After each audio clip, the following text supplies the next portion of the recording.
ये कहानी करीब 52 साल पुरानी कहानी है। बात 1968 की है, 1968 की है। अमेरिका के स्टेट कैलिफोर्निया के एक जंगली इलाके में एक परिवार रहा करता था। इस परिवार के जो चीफ थे, मुखिया, डगलस ग्रिंस्टेड। डगलस का अपना एक बिजनेस था। वो ताबूत बनाने का बिजनेस करते थे, कॉफिन, जिसमें मुर्दों को लिटाकर दफनाया जाता है। डगलस की शादी 68 से 15 साल पहले हुई थी और उनकी वाइफ बारबरा, और 1968 में तक उनके पास 2 बेटियां थी। एक बेटी 13 साल की जिसका नाम बेथ था और दूसरी 11 साल की जिसका नाम लिन था। पूरा परिवार खुशहाल था और जहां पे ये रहते थे वहां पे काफ़ी इज्जत थी, खासतौर पर डगलस की, और अच्छा खासा बिजनेस, अच्छे खासे पैसे, सब कुछ ठीक ठाक। तो जिंदगी ठीक ठाक चल रही थी। डगलस को शिकार का बड़ा शौक था। एक तो जो बिजनेस था ताबूत बनाने का, उसके लिए लकड़ियों की जरूरत, और वो पूरा फॉरेस्ट एरिया था जहां पे ये रहते थे ये परिवार सारे। तो हंटिंग का भी शौक था और अक्सर डगलस एक एक हफ्ते के लिए जंगल चला जाता और शिकार करता, और ये बात उनके परिवार सभी को पता थी। 1968 में ऐसे ही एक रोज डगलस अपनी वाइफ बारबरा को कहते हैं कि वो जंगल जा रहे हैं शिकार करने के लिए। वो अपनी बीवी, दोनों बेटियों को प्यार करता है और फिर अपनी गाड़ी में घर से निकल पड़ता है। अब यह तय था कि एक हफ्ते के बाद ही डगलस वापस लौटेगा। हफ्ता बीत जाता है लेकिन डगलस नहीं लौटता।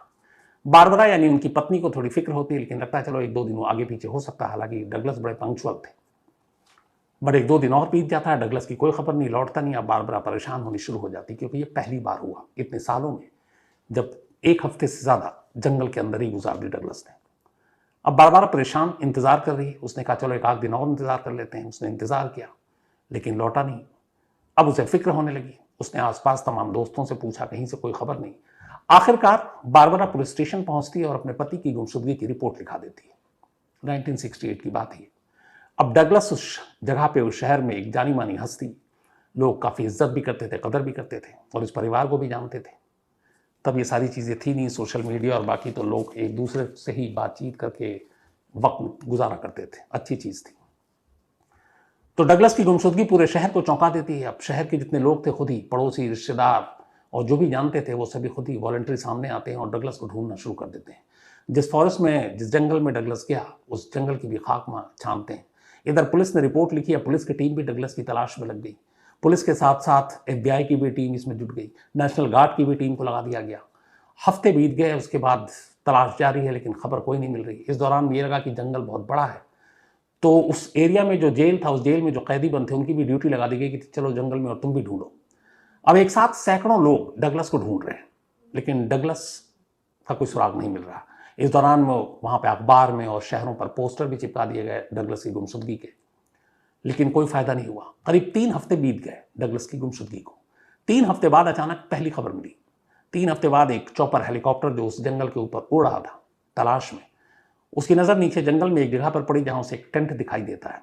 अब टेंट दिखाई देते ही लगा कि वहां कोई होगा, तो चॉपर के जरिए पुलिस तक खबर पहुंचती है। फिर उस इलाके में जहां पे ये टेंट दिखाई दिया, जो तलाशी झुंड था, लोग थे, वो जगह पर पहुंचते हैं। वहां जाते हैं तो देखते हैं कि हाँ, एक टेंट है, कुछ शिकार की हुई चीजें हैं, कुछ सामान है, एक बैग है, और साथ ही कुछ दूरी पर एक गाड़ी भी है जिसमें डगलस बैठकर यहां तक आया था। ये सारे सामान डगलस के थे। तो अब ये तय हो गया कि डगलस का सामान है और डगलस जंगल में ही। लेकिन डगलस खुद गायब, कहीं आसपास नहीं। कहीं कोई ऐसी भी नहीं कि किसी जानवर ने हमला कर दिया, मौत हो गई, कहीं लाश भी नहीं मिली, कोई लाश के निशान भी नहीं मिले। तो तमाम सर्च ऑपरेशन पूरा कर लिया, सामान तो मिला, डगलस नहीं मिला। अब 3 हफ्ते हो चुके थे। इसके बाद अब धीरे धीरे वक्त बीतता जा रहा है। पुलिस तलाश में लगी हुई है लेकिन कोई सुराग नहीं मिल रहा। फिर हफ्ता महीने में बदला। धीरे धीरे जब वक्त बीतने लगा और डगलस मिला नहीं, तो पुलिस भी थोड़ी सुस्त हो गई। उन्होंने अपने सारे घोड़े दौड़ा रखे थे कि शायद कोई खबर आ जाए, लेकिन कोई खबर नहीं आई। आखिरकार कई महीने बीत गए। इधर अब 3-4 महीने बीत गए, कोई सुराग नहीं। आखिरकार 7 महीने हो गए डगलस की गुमशुदगी को। 7 महीने के बाद वहां की पुलिस ने और वहां की जो डिपार्टमेंट है सोशल वेलफेयर की, उन लोगों ने 7 महीने तक इंतजार किया, तमाम कोशिश की, और उस इंतजार के बाद फिर उन्होंने ये तय किया कि शायद अब डगलस नहीं है, और घर वालों को कहा। लेकिन बारबरा मानने को तैयार नहीं। उन्होंने कहा हमको केस क्लोज कर रहे हैं, पर बारबरा कही कि नहीं, मेरे पति लौट कर आएंगे। उसके बच्चों ने कहा मेरे पापा आएंगे। तो इस तरीके से वक्त बीतता रहा, महीने साल में बदल गए। अब इधर डगलस लौट नहीं रहा, क्या करें। बारबरा ने फिर मजबूरी में डिटेक्टिव हायर किए प्राइवेट, और उनसे कहा कि तुम तलाश करो। और उसके बाद वो खुद भी लगी रही, छोटी छोटी चीज़ों के बारे में जानकारी हासिल कर इधर उधर भटकती रही कि शायद उसका पति उसे मिल जाए और जो तलाश है वो कामयाब हो जाए। लेकिन ऐसा हुआ नहीं। करते करते करीब काफी वक्त बीत गया और इस दौरान में डगलस का कोई सुराग नहीं मिला। अब डगलस की गुमशुदगी को करीब 7 साल हो चुके थे और उस इलाके का कानून था, पुलिस ने इंतजार किया। 7 साल के बाद पुलिस ने कहा कि अब वैसे भी तलाश तो उन्होंने रोक ही दी थी, एक तरह से कभी कभार कर लेते थे, बट 7 साल के बाद वहां की पुलिस ने और अथॉरिटी ने डगलस की फैमिली को एक लेटर दिया और कहा कि अब हमारे लिए डगलस ऑफिशियली मर चुका है, क्योंकि 7 साल तक मिला नहीं, उसके जिंदा होने के कोई सबूत नहीं। तो वहां की पुलिस ने केस क्लोज कर दिया और ऑफिशियल डगलस को डेड डिक्लेयर कर दिया। इतना ही नहीं, अथॉरिटी और पुलिस ने बाकायदा डगलस की डेथ सर्टिफिकेट, मौत का जो सर्टिफिकेट है, वो भी उसकी पत्नी बारबरा को सौंप दिया। अब ये अजीब चीज थी, पहली बार परिवार को भी अब शायद यकीन होने लगा कि डगलस नहीं है। सरकारी कागज मिल चुका मौत का, 7 साल बीत चुके थे। अब इस दौरान डगलस आया नहीं तो बारबरा ने यह किया कि जो उसका बिजनेस था वो उसने बेच दिया कि अब इसे कौन संभालेगा, ये ताबूत बनाने का और बाकी काम। और उसको बेचने के बाद जो पैसे मिले थे उस पैसे से उसने अपना वो बड़ा घर छोड़ा और उसके माँ बाप रहते थे वहीं उसी इलाके में सांता क्रूज माउंटेन्स एरिया में। वहाँ एक छोटा सा घर ले लिया बारबरा ने और अपनी दोनों बेटियों को लेकर वहाँ पहुँच गई। तब तक वो बेटियाँ भी अब 18-20 साल की हो चुकी थी। बारबरा को एक अकाउंटेंट की नौकरी भी मिल गई। उसने अपनी नौकरी की, अपने बच्चों का पेट पालने लगी। लेकिन इसी दौरान 7 साल हो गए। 7 साल में अथॉरिटी ने डेथ सर्टिफिकेट जारी कर दिया और कहा कि अब तलाश करने का कोई फायदा नहीं है, डगलस मर गया। तो वहाँ का कानून है कि अगर कोई परिवार का मुखिया मर जाता है तो बहुत सारे स्कीम हैं जो वहाँ पे दी जाती है। तो उसी में से एक जैसे अपने अभी है विधवा पेंशन। तो वहाँ जो सोशल सिक्योरिटी है, जब उसको ये मिला बारबरा को तो फिर उसने अथॉरिटी को दिखाई। तो उन्होंने कहा ठीक है, आप अपनी ज़िंदगी जीने के लिए आपको विधवा पेंशन मिलेगा। तो सरकार की तरफ से बारबरा को पैसे मिले। अब बच्चे भी चुके, बाप तो रहा नहीं, तो उनकी पढ़ाई लिखाई के लिए भी उनको पैसे दिए गए। धीरे धीरे ये जो पेंशन थी एक तरह की वो बारबरा को मिलती रही, उसके दोनों बच्चों की पढ़ाई लिखाई के लिए भी। और कई साल बीत गए और उस पेंशन की जो रकम हो गई करीब बारबरा को तब तक $87,000, $87,000, और बच्चों को $22,000, $22,000, मतलब लगभग $1,00,000 के करीब अलग अलग इस पेंशन के जरिए इन्हें पैसे मिल गए। वक्त बीतता रहा लेकिन डगलस की कोई खबर नहीं आई। उम्र भी बढ़ती जा रही थी बारबरा की, धीरे धीरे 10, 20, 30, 40, 50 साल हो गए थे। इधर इसी दौरान में 1968 में डगलस गायब हुआ था। थोड़ा सा पीछे आपको ले चलता हूं। और उसकी गुमशुदगी के 1 साल के बाद जब पूरा परिवार अभी ढूंढ रहा है, इस एरिया से जहां वो रहता था उससे थोड़ी दूरी पर एक दूसरे शहर में एक शख्स एक रोज एक सोशल सिक्योरिटी के दफ्तर पहुंचता है और वहां जाकर कहता है कि उसकी जो अपनी आइडेंटिटी है, जो आईडी कार्ड है वो खो गया है और मेरा नाम है रिचर्ड मॉर्ली। उसने कहा मैं रिचर्ड मॉर्ली हूं लेकिन मेरा आईडी प्रूफ या आईडी कार्ड खो गया है, तो मेरा नया आईडी आप जारी कर दें। सोशल सिक्योरिटी दफ्तर में वो गया, उसको आईडी जारी कर दी गई और वो चला गया। अब वो शख्स रिचर्ड मॉर्ली अपना 1969 डगलस की गुमशुदगी के 1 साल के बाद आईडी लेकर चला गया। बात आई गई हो गई, इधर डगलस की खोजबीन जारी रही। 7 साल के बाद मुर्दा करार दे दिया गया, पेंशन मिल रहा है। धीरे धीरे वक्त बीतता गया, बीतते बीतते बीतते 2015 आ गया। लगभग 47 साल बीत गए थे डगलस की गुमशुदगी को। अब 2015 आ गया। 2015 मई में एक लेडी सोशल सिक्योरिटी के दफ्तर पहुंचती है और उस दफ्तर में जाने के बाद वो कहती है कि मैं अब रिटायर हो गई हूं। हालांकि मेरे पति की मौत अब से करीब 45 साल पहले हो चुकी है, 44 साल करीब। तो लेकिन मेरे पति की मौत के बाद मैं विधवा पेंशन तो ले नहीं सकती थी क्योंकि मैं वर्किंग थी। लेकिन अब मैं रिटायर हो गई, तो मैं रिटायर हो गई तो मैं उस पेंशन की हकदार हूँ कानून के हिसाब से। तो उसने कहा कि मैं रिचर्ड मॉर्ली की वाइफ हूँ और मेरे हस्बैंड की डेथ बहुत पहले हो चुकी, पर मैं उस वक्त तक एंटाइटल नहीं थी, तब मुझे वो पेंशन दे दिया जाए। उसने एप्लीकेशन दे दिया। अब जब एप्लीकेशन दिया तो रिचर्ड मॉर्ली के घर पे एक दिन जवाब आया। उस जवाब को देखकर रिचर्ड मॉर्ली चौंक उठी। उसने लिखा कि मैम, आपको हम विधवा पेंशन कैसे दे सकते हैं? आपका पति तो जिंदा है, न सिर्फ जिंदा है बल्कि कमा रहा है, न सिर्फ कमा रहा है बल्कि वो तो पूरा टैक्स भी दे रहा है और बरसों से दे रहा है। और आप कह रही हैं कि 1969 में उसकी मौत हो गई है, जबकि वो 2014-15 तक उसका टैक्स भी क्लियर है, कमा भी रहा है, जिंदा है। तो एक जिंदा आदमी की आप विधवा कैसे हो सकती हैं? अब रिचर्ड मॉर्ली को लगा कि ये क्या है, बड़ी शॉक। वो दफ्तर भागी। फिर उसने कहा कि भाई मैंने अपने हाथों से दफनाया अपने पति को ताबूत में रखकर, और भी लोग थे, विटनेस हैं, और इस बात को हो गए 44-45 साल। आज आप कह रहे हैं कि मेरा पति अभी जिंदा है, नौकरी कर रहा है और पैसे कमा रहा है, टैक्स दे रहा है, ये कैसे मुमकिन है? अब ये बात जब सुना तो सोशल सिक्योरिटी ऑफिस के अफसरों के भी कान खड़े हुए। उन्होंने कहा ये क्या बात है। इसी दौरान में उन्होंने जब ये केस आया, अब ये भी नहीं है कि वो फ्रॉड है, क्योंकि रिचर्ड मॉर्ली की वाइफ लगातार दफ्तर के चक्कर काट रही है और कह रही है कि आप लोग मेरे साथ गलत कर रहे हैं। अब वहां पे ये है कि किसी के साथ गलत भी होना चाहिए। सोशल सिक्योरिटी ऑफिस ने कहा कि ये मामला पेचीदा है। उनका एक जानने वाला एफबीआई में था, एफबीआई को उन्होंने कहा ये मामला है। एफबीआई ने कहा कि इंटरेस्टिंग केस है, चलो हम इसको लेते हैं। अब एफबीआई को ये जांच सौंप दी गई। एफबीआई अब जांच करने लगी कि रिचर्ड मॉर्ली क्या, कौन। तो एफबीआई की जांच में पता चला वाकई 1969 में रिचर्ड मॉर्ली की मौत निमोनिया से हो गई थी, और बाकायदा उसे फलाने जगह पर दफनाया गया था, और उसमें इतने इतने लोग थे, उसकी वाइफ भी थी, और उसकी वाइफ जॉब करती है। तो चूंकि वो अपने पैरों पर खड़ी थी, इसलिए उसको ज़्यादा सरकारी सहायता, पेंशन वेंशन नहीं मिलनी थी। लेकिन उसके बाद जब वो रिटायर हो गई 15 में, तब उसके पेंशन की ज़रूरत पड़ी। अब उसने कहा कि मैं तो बेरोजगार हो गई, अब रिटायर हो गई हूँ, तो मुझे कम से कम मेरे पेंशन वेंशन मिले। अब यहाँ पे ये पता चल रहा है कि रिचर्ड मॉर्ली तो जिंदा है और बाकायदा सरकारी खाते में टैक्स भी दे रहा है। एफबीआई ने कहा कि ये चक्कर क्या है। अब एफबीआई इस केस को सुलझाने की कोशिश में जुट गई कि ये मामला है क्या। इसी दौरान में एफबीआई ये सब कुछ ढूंढ रही थी, तभी सोशल इसी वेलफेयर दफ्तर में, जो सोशल सिक्योरिटी दफ्तर है वहां का, उस दफ्तर में एक खत आता है। उस खत को वहां के स्टाफ खोलते हैं, और उस लेटर में जो कुछ लिखा था, हैंड रिटन, एक शख्स की अपनी राइटिंग में लिखा हुआ था, और उस लेटर में उसने लिखा था कि मेरा अभी का नाम रिचर्ड मॉर्ली है, लेकिन मैंने ये नाम चुराया है। मेरा असली नाम जब मैं पैदा हुआ, जो मेरे बर्थ सर्टिफिकेट पर है, वो है डगलस ग्रिंस्टेड, और मैंने रिचर्ड मॉर्ली का बर्थ सर्टिफिकेट नहीं चुराया, सिर्फ उसकी पहचान चुराई है। अब जब ये खत आया तो एफबीआई को सौंपा गया। एफबीआई ने कहा कि ये क्या नया मसला है कि ये बंदा कह रहा है मैं रिचर्ड मॉर्ली का नाम चुराया हूं, और इसका असली नाम डगलस ग्रिंस्टेड है। अब एफबीआई ने डगलस ग्रिंस्टेड को खोजना शुरू किया। 15 का जमाना है, डेटा सब कुछ था। तो पता चला कि यहाँ कैलिफोर्निया के एक इलाके में एक बंदा है जो 1968 में गायब हुआ था, और उसका नाम डगलस ग्रिंस्टेड है। अब पुलिस ने कहा कि ये क्या मसला है। खैर, एफबीआई की टीम उस पते पर पहुंची, एक अफसर गया, घर का बेल बजा। डगलस की वाइफ बारबरा दरवाजा खोलती है। वो बताता है कि डगलस ग्रिंस्टेड को आप जानती हैं? बोले हाँ, मेरा हस्बैंड है।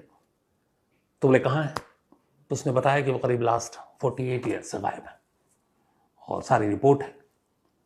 अब एफबीआई ने पूरी कहानी सुनी। फिर एफबीआई ने बताया कि आपका हस्बैंड न गायब है, न कहीं और है, बल्कि वो जिंदा है और किसी और नाम से कहीं और रह रहा है। अब ये सुनते ही बारबरा के चौंकने की बारी कि उसका हस्बैंड जिंदा भी है, शहर से नज़दीक एक दूसरे शहर में रह रहा है, 48 साल हो गए, कभी उसने मुझसे, मेरी बच्चों से, अपने माँ बाप से, दोस्तों से, रिश्तेदारों से, शहर के लोगों से कांटेक्ट क्यों नहीं किया। अब वो हैरान। तो एफबीआई कहती है कि मैं आपको जल्दी मिलाता हूँ। अब इसके बाद एफबीआई की उधर एक टीम लगी हुई जो ये लेटर मिला, लेकिन पता चला कि लेटर जिस दिन मिला इस दफ्तर में, उसके मिलने से कुछ दिन पहले ही लेटर भेजने वाले शख्स की मौत हो गई। उस वक्त उसकी एज 87 ईयर थी, 87 साल, और मरने वाला कोई और नहीं, डगलस ही था।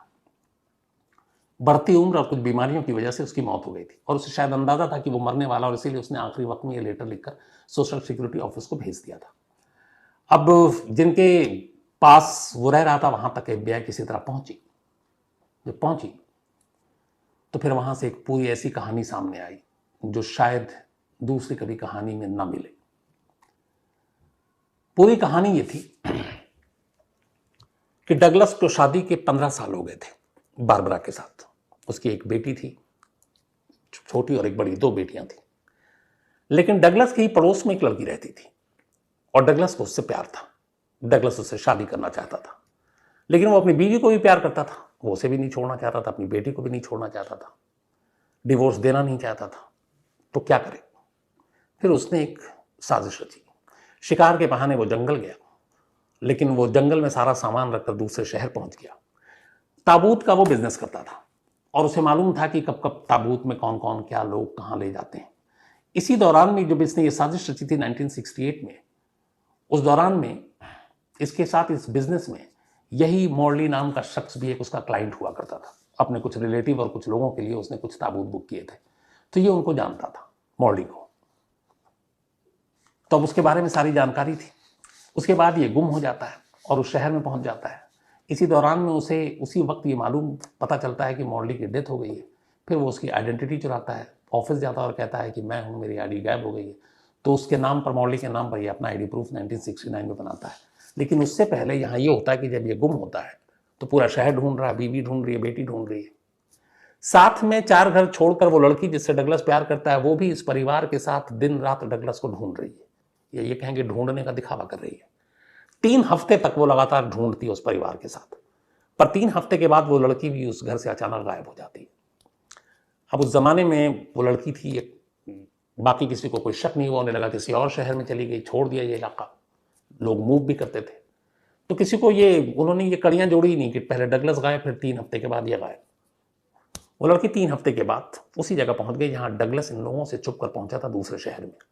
कुछ दिन तक वो छुपा रहा। फिर उसने एक नकली आईडी चुराई, एक नकली नाम लिया, और उस नकली नाम जो उसने, रिचर्ड मॉर्ली, उसके नाम पर फिर उसने अपना वहां काम धंधा शुरू किया।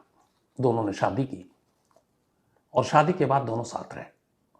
इस दौरान में एक बार भी डगलस ने अपनी बीवी, अपनी बेटी, अपने माँ बाप, अपने रिश्तेदारों को याद नहीं किया, या उनसे मिलने की कोशिश नहीं की। इधर दूसरी तरफ यह है कि बारबरा, जिसको 7 साल के बाद उसकी डेथ सर्टिफिकेट भी दे दी थी अथॉरिटी ने, वो उससे इतना प्यार करती थी कि उसने दूसरी शादी नहीं की। उसने अपनी बेटी की परवरिश की, अच्छी तालीम दी, और आखिरी वक्त तक इंतजार करती रही कि उसका पति एक दिन जरूर लौटेगा। अगर कभी दरवाजे पर वो घंटी बजती तो वो दौड़कर भागती, किसी गाड़ी की आवाज़ आती तो वो दरवाज़ा खोलती कि शायद डगलस आ गया। और बरसों इस इंतज़ार में उसने अपनी ज़िंदगी काट दी, पर दूसरी शादी नहीं की, क्योंकि वो डगलस से बेपनाह प्यार करती थी। लेकिन अब जब FBI की टीम ने उसे बताया, और बदकिस्मती यहाँ भी देखिए कि जब उसे ये सच्चाई पता चली तो उसे लगा कि शायद एक बार डगलस को देख ले, लेकिन मालूम हुआ कि कुछ दिन पहले ही डगलस की मौत हो गई 87 साल की उम्र में, और उसे दफना दिया गया। उसके बाद उसे उसकी प्रेम की कहानी बताई गई। बारबरा को एक ही शिकायत थी कि 15 साल वो उसके साथ रहा। उन 15 सालों में कभी भी डगलस ने जिक्र नहीं किया। अगर वो एक बार कह देता तो शायद खुद वो उसे इजाज़त दे देती। लेकिन उसने इस शादी को करने के लिए एक परिवार को 48 साल तक दिन रात मारे रखा। एक होता है कि किसी की मौत की खबर हो जाए, मौत हो जाए, आदमी वक्त हर जख्म भर देता है जो कहते हैं, तो वो हो जाता। लेकिन यहाँ ये था कि गायब, न लाश मिली, और बारबरा को यकीन था कि कुछ हुआ है, लेकिन उसका पति लौटेगा। और 48 साल वो इंतज़ार करती रही, और उसके बाद उसे वो सच सुनने को मिला जो सुनने के बाद सोचिए उसके ऊपर क्या बीती होगी। लेकिन अब ये पहला धक्का था। अब इसके बाद दूसरा धक्का आया सोशल सिक्योरिटी ऑफिस की तरफ से। जब ये क्लियर हो गया कि अभी अभी मौत हुई है डगलस की, तो उधर से एक नोटिस आया कि 1900 और करीब 74 या 5 से, जब 7 साल के बाद डेथ सर्टिफिकेट दिया गया था, तब इस फैमिली को पेंशन दी गई, एक विधवा होने के नाते बारबरा को और उसकी बेटी को पढ़ाई के लिए। लेकिन अब 2016 में ये नोटिस आता है कि अब चूंकि क्लियर हुआ है कि आपका हस्बैंड अभी मरा 15 में, तो आपने 74-75 से लेके 2015 तक जो पेंशन लिया है उसकी रकम $1 लाख कुछ है। अब आप वो लौटा दीजिए, इसलिए कि आप इन 38 सालों में तो विधवा कभी रही नहीं, ना आपके बच्चे के सर से उसके बाप का साया उठा, तो फिर ये गलत पेंशन आपको मिला है, तो आप ये पैसे आप लौटा दीजिए। अब इस परिवार का हाल ये कि एक तो पति की बेवफाई का पहाड़ टूटा, ऊपर से ये कि अब इतनी बड़ी रकम कहां से लौटाएं। बारबरा और उसके बच्चे अदालत पहुंचते हैं और वो कहते हैं कि ये बताएं कि इसमें हमारी गलती क्या है। 68 साल पहले पति गायब होता है, 7 साल के बाद खुद पुलिस और अथॉरिटी उसकी डेथ सर्टिफिकेट जारी करती है, जो एक दस्तावेज है, और उसके बाद नियम के हिसाब से हमें विधवा पेंशन मिलता है, बच्चों की पढ़ाई के लिए पेंशन अलग मिलता है। और अब ये पता चलता है 48 साल बाद कि मेरा पति किसी और शहर में किसी और नाम से जिंदा रहा, सिर्फ इसलिए कि वो किसी और लड़की से प्यार करता था उससे शादी करने के लिए। तो इसमें मैं और मेरी परिवार, मेरी बेटी का गुनाह क्या है। लंबा मुकदमा चला, अदालत का फैसला आया कि बारबरा और उसकी बच्ची की दलील में दम है, लेकिन यह है कि पेंशन तो दिया है तो ठीक है, अदालत आपके साथ एक रहम करती है, और वो ये कि जब तक बारबरा जिंदा है वो हर महीने $10 जमा करेगी, सिर्फ 10। और जब वो नहीं रहेगी तो ये पूरा माफ कर दिया जाएगा। 2018 में इस सच्चाई को सुनने के बाद वैसे ही धक्का लगा था बारबरा को। 2018 में बारबरा की मौत हो गई, तब उसकी उम्र थी 89 ईयर, 89 साल की। अब उसकी मौत के बाद दोनों बेटियों पे फिर एक पहाड़ टूटा।